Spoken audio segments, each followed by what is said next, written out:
كتاب الله دستوري.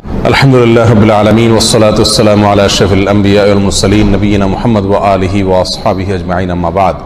তাহলে মুসলিম হয়েও যে সমস্ত লোকেরা জান্নাতে যাওয়ার সৌভাগ্য অর্জন করবে না, এই সৌভাগ্য থেকে বঞ্চিত হবে সেই হতভাগা লোকদের ভিতরে না, সে ব্যক্তি হলো ওই মহিলা, যে মহিলা অকারণে স্বামীর কাছ থেকে তালাক চায় কথায় কথায়।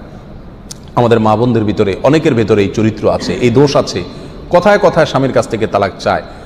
এর আগে এক আলোচনায় বলেছিলাম, ইবলিস শয়তানের কাছে সবচেয়ে প্রিয় কাজ, যে কাজে ইবলিস শয়তান সবচেয়ে বেশি খুশি হয়, সেটা হলো একটি দাম্পত্য জীবনে যখন বিচ্ছিন্নতা এসে যায়, স্বামী স্ত্রীর ভিতরে যখন বিচ্ছেদ ঘটে যায়, তখন শয়তান সবচেয়ে বেশি খুশি হয়। একজন মানুষ হত্যা করলে, একজন মানুষ মদ পান করলে, একজন মানুষ চুরি করলেও শয়তান এত খুশি হয় না যত খুশি হয় পারিবারিক জীবনে বিচ্ছিন্নতা ঘটে গেলে। এই জন্য